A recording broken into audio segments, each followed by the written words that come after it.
রে ভাই আজকে একটা ধান্দা চলবে ধান্দা মারি পাঁচটা হুন্ডা আছে সেট দেবে স্যার একটা রয়েছে কি করবে আজকে তো কিনবারে এখন ধান্দা করুন আজকে ভাই হুন্ডার দাম কত হুন্ডার দাম 1.5 লাখ টাকা দিবেন আর কিছু কম একটু কম না ভাই এত দিয়ে দে হুন্ডা বেঞ্চি কিনে একদম 40,000 নিলেন না ভাই এত দাম দে হুন্ডা কিনুম একটু চালিয়ে দেন দেবো না আগে টাকা দেন তারপর চালিয়ে দেখেন কে দিমুনি পরে ভাই একটু চালিয়ে নই চালিয়ে কি হবো চালান আপনারা আবার নেন হুন্ডা নিয়ে ভাই চাবিটা দেন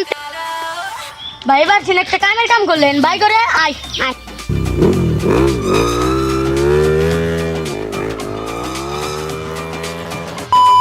হুন্ডা চালিয়ে দেখবার গেল এখন তো গায়ে না খেট হাই হাই আমার মাথায় বাড়ি এত বড় এত টাকার হুন্ডা নিয়ে গেল গাছে দিতে